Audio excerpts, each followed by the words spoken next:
La imagen se abre con una toma satelital en alta resolución de la península ibérica. La península parece una balsa de piedra anclada en el Atlántico, pero una cuadrícula roja de sensores sísmicos comienza a parpadear en el Golfo de Cádiz.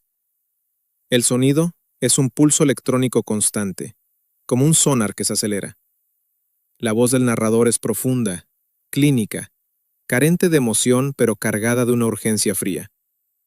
Hace 271 años, un muro de agua de 15 metros de altura borró del mapa las defensas costeras de Cádiz y Huelva sin previo aviso inmediato.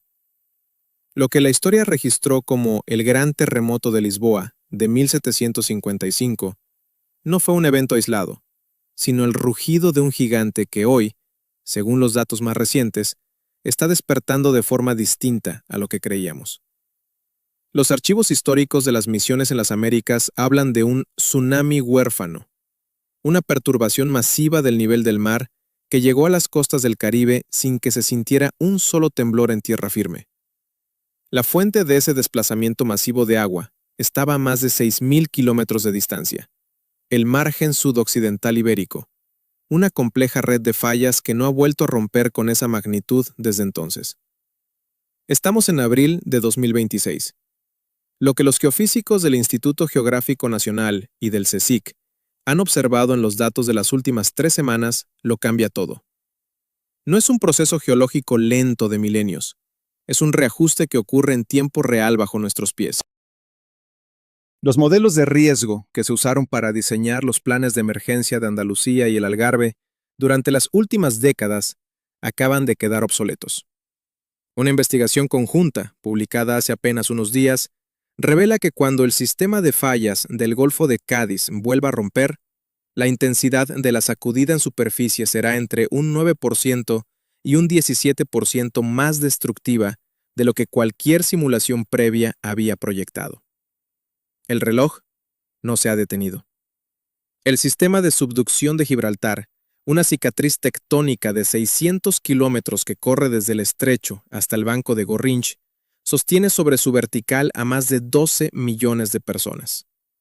Ciudades como Sevilla, Huelva, Cádiz y el área metropolitana de Málaga se asientan directamente sobre el área de mayor impacto. Además, el sistema magmático que alimenta los volcanes de las Islas Canarias, incluyendo el complejo de Cumbrevieja en La Palma y el Teide en Tenerife, responde a las mismas presiones tectónicas de la placa africana empujando contra la euroasiática. He pasado la última semana analizando los nuevos informes del IGN y lo que destaca es una convergencia alarmante. 4 hallazgos científicos significativos sobre la sismicidad ibérica han sido publicados en un margen de 15 días. Este tipo de sincronía en la comunidad científica suele ser la señal de que algo crítico está a punto de ser revelado. El 10 de abril de 2026, un sismo de magnitud 5,8 sacudió el lecho del Atlántico a 280 kilómetros al suroeste del Cabo de San Vicente. No hubo alerta de tsunami. No se sintió con fuerza en el interior de la península, pero ocurrió en el mismo momento en que los investigadores estaban reescribiendo los parámetros fundamentales del modelo de peligro sísmico español. 5 días después, el 15 de abril, el panorama se volvió mucho más oscuro. Un equipo de la Red Sísmica Nacional presentó en Madrid el mapa más detallado jamás creado de la placa que subduce bajo el Golfo de Cádiz. El hallazgo contradice el modelo establecido. La interfaz de la falla está 5 kilómetros más cerca de la superficie de lo estimado. En la física de los terremotos, 5 kilómetros de proximidad significan que las ondas sísmicas llegan a las zonas urbanas con mucha más energía, sin tiempo para disiparse en la corteza. Para los 12 millones de personas en el radio de impacto, esto no es solo un dato técnico. Es la diferencia entre la supervivencia estructural y el colapso total. La secuencia visual cambia a un gráfico tridimensional del lecho marino frente al Cabo de San Vicente y el Golfo de Cádiz. Líneas de tensión de color violeta y naranja recorren las fallas de Horseshoe y Marqués de Pombal. El segundero de un reloj digital de alta precisión aparece en la esquina superior derecha, marcando el tiempo real. A las 7:22 del 14 de abril de 2026, los sismógrafos de la Red Sísmica Nacional, localizados en la estación de Valverde del Camino, Huelva, detectaron un enjambre sísmico inusual. No se trataba de las vibraciones superficiales habituales provocadas por el tráfico pesado o la actividad minera.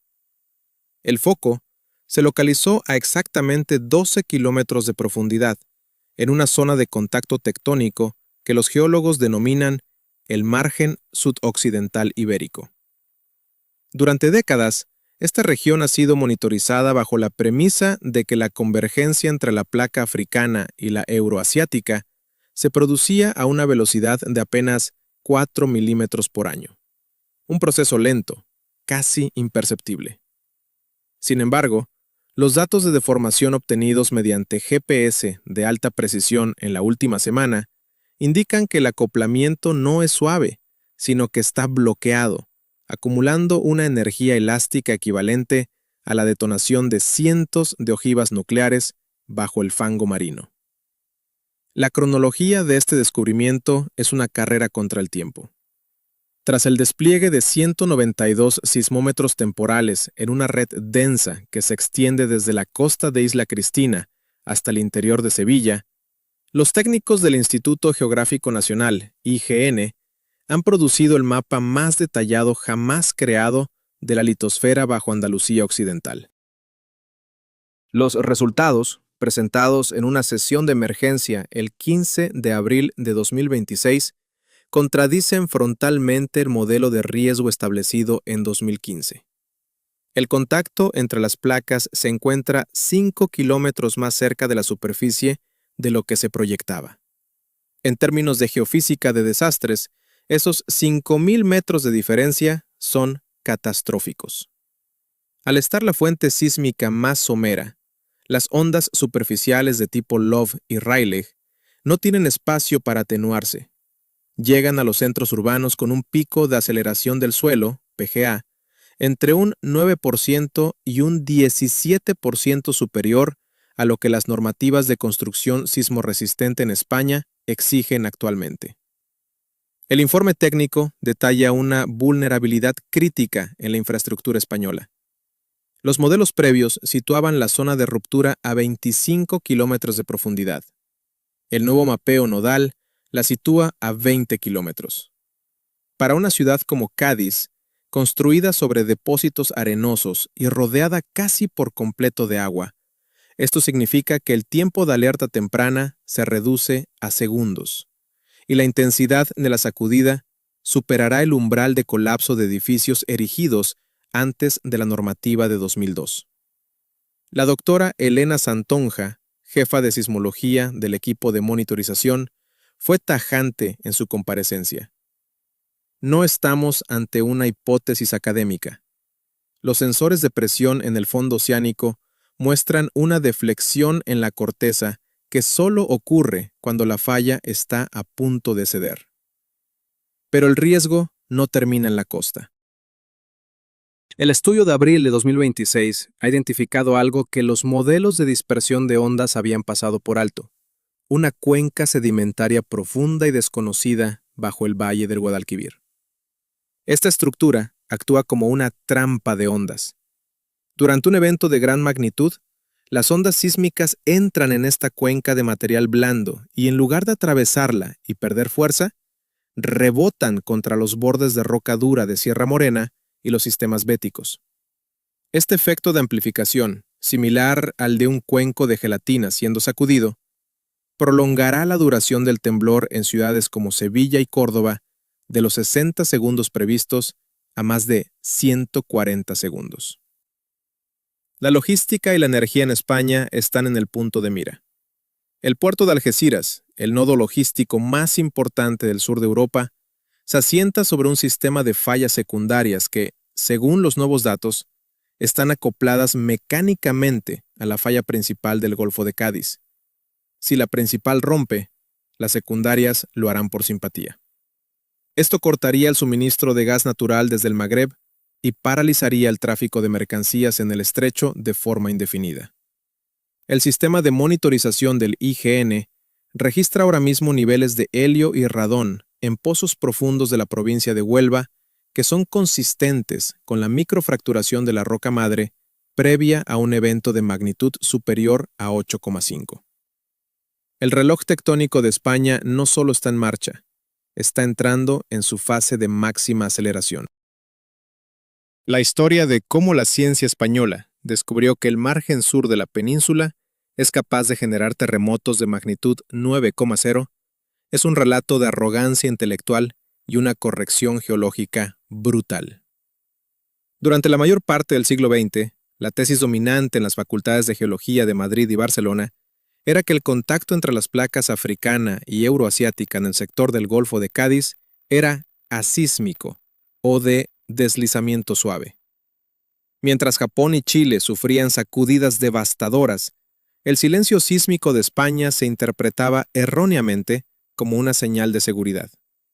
Los geólogos creían que las placas se desplazaban una junto a la otra sin resistencia, deslizándose como seda sobre seda. Ese silencio resultó ser la prueba de lo contrario. Las placas estaban bloqueadas, soldadas por la fricción, acumulando una deformación elástica que no ha encontrado alivio en siglos. La evidencia física definitiva no se encontró en los sismógrafos, sino en el barro de las marismas del Doñana y en las costas de Huelva. Siguiendo la metodología de paleosismología más avanzada, investigadores del Instituto Geológico y Minero de España, IGME, identificaron capas de arena marina depositadas a kilómetros de la línea de costa actual, alternadas con capas de materia orgánica que habían subsidiado de forma súbita y sincronizada. Este patrón es la firma inequívoca de un megaterremoto seguido de un tsunami. Al igual que en la zona de subducción de Cascadia, los núcleos de sedimentos extraídos en las llanuras abisales de la Herradura y del Marqués de Pombal revelaron depósitos masivos de turbiditas, avalanchas submarinas desencadenadas por temblores, que coincidían exactamente con los eventos de hundimiento costero. El registro geológico es frío y no admite debates.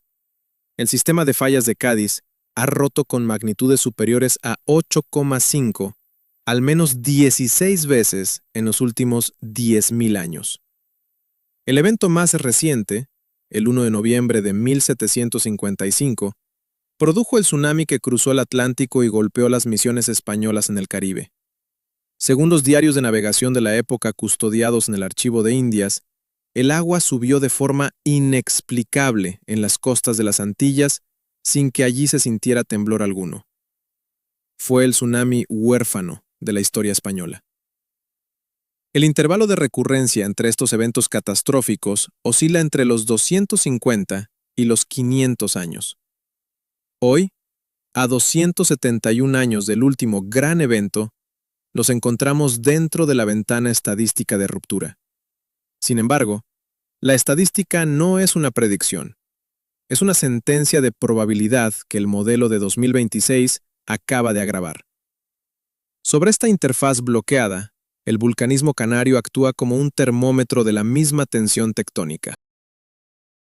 El complejo volcánico de Cumbre Vieja en La Palma, cuya erupción en 2021 fue el evento volcánico más destructivo en la historia reciente de España, es un subproducto directo de las mismas fuerzas de compresión que actúan en el Golfo de Cádiz.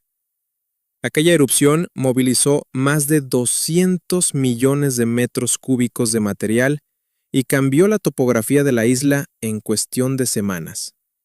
Pero mientras La Palma expulsaba lava, el Teide, en Tenerife, el pico más alto de España y uno de los volcanes más peligrosos del mundo, por su proximidad a zonas densamente pobladas, ha mantenido un nivel de sismicidad interna constante.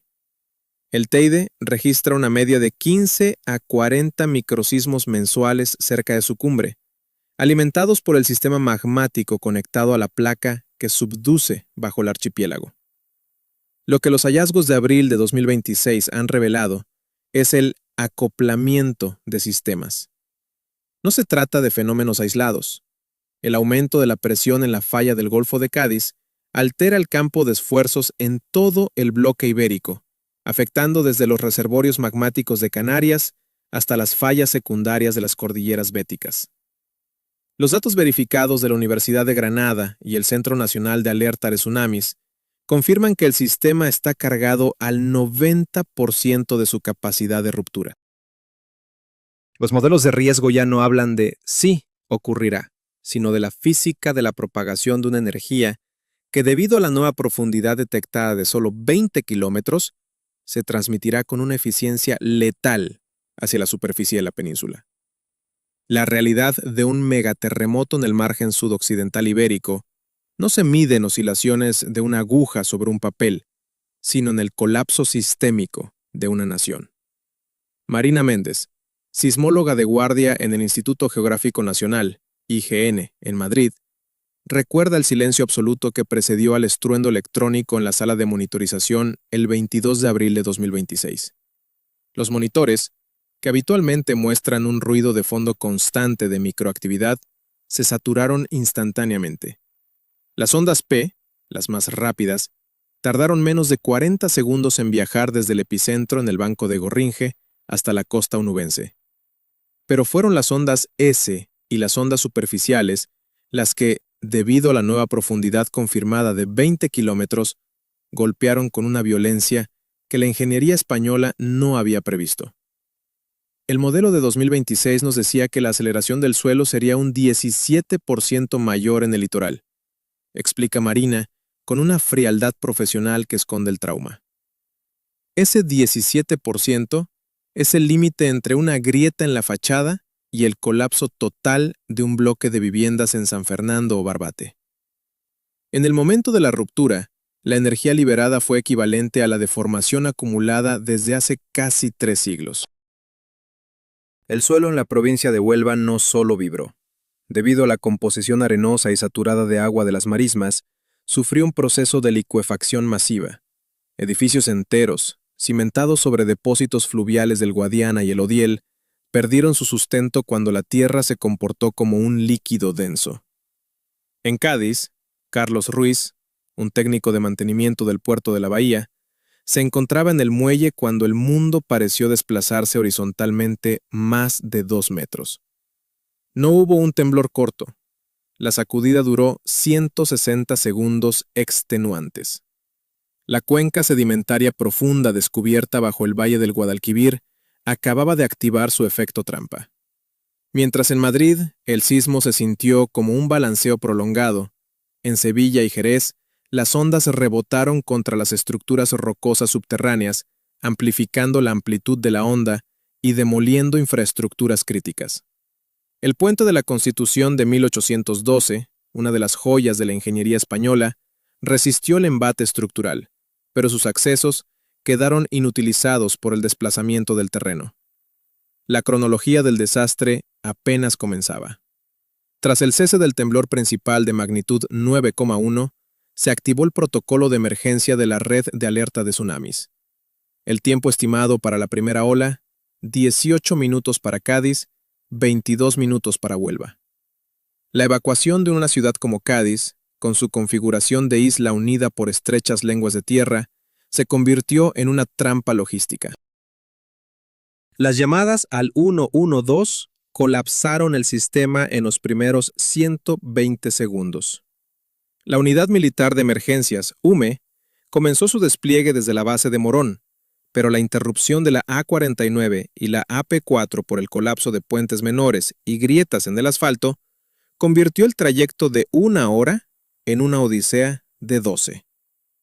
El impacto económico estimado por el Consorcio de Compensación de Seguros y el Ministerio de Economía supera los 320.000 millones de euros, una cifra que representa más del 20% del PIB nacional.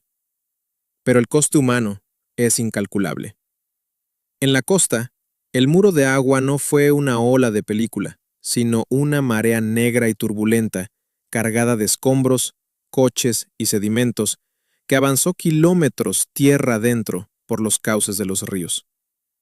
El puerto de Algeciras, el pulmón del comercio español, sufrió daños estructurales en sus grúas pórtico y muelles de contenedores, paralizando el 70% de la entrada de mercancías al país.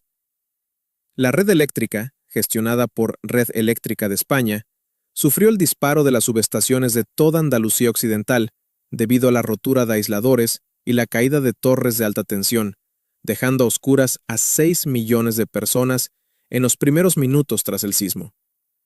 Las comunicaciones se evaporaron. Las torres de telefonía móvil, aunque estructuralmente intactas en muchos casos, perdieron su conexión por fibra óptica, que corre soterrada junto a las carreteras fracturadas.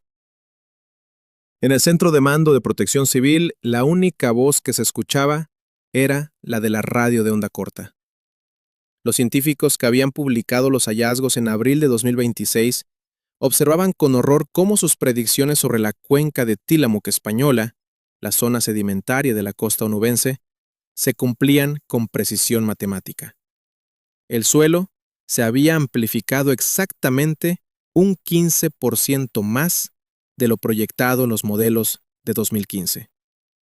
Ecológicamente, el Parque Nacional de Doñana ha sido alterado de forma irreversible. La intrusión salina masiva ha destruido los ecosistemas de agua dulce y las capas de sedimentos han enterrado zonas de cría de especies protegidas. Sin embargo, en medio del caos, surge la historia de la residencia de ancianos en el centro histórico de Cádiz.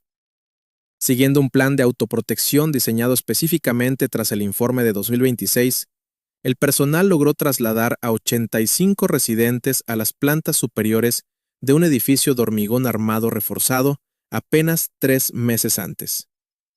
El agua alcanzó el segundo piso, pero no hubo víctimas en ese bloque.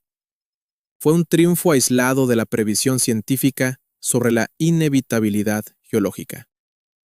A nivel energético, el cierre automático de las plantas de ciclo combinado en la zona y la desconexión preventiva de la red de gasoductos que conectan con el norte de África evitaron incendios masivos, pero sumieron a la región en una parálisis energética total.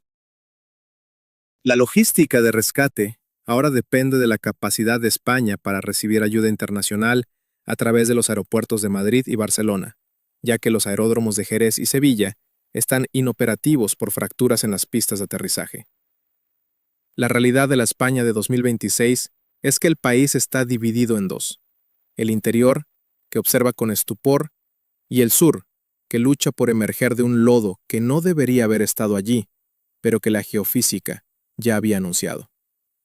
La polvareda sísmica de 2026 ha dejado algo más que ruinas físicas. Ha dejado una nueva configuración geofísica en la microplaca ibérica que los científicos están intentando descifrar a contrarreloj. Lo que los datos de monitorización del Instituto Geográfico Nacional muestran en los meses posteriores al gran evento del suroeste es un fenómeno conocido como transferencia de esfuerzos de Coulomb. La ruptura de la falla en el margen sudoccidental no ha liberado la tensión de la región de forma absoluta, la ha redistribuido. El bloque tectónico que sostiene a España se ha reasentado, y ese movimiento ha cargado de energía otros sistemas de fallas que habían permanecido dormidos durante siglos. El foco de preocupación se ha desplazado ahora hacia el mar de Alborán y la falla de Carboneras, en el sureste peninsular.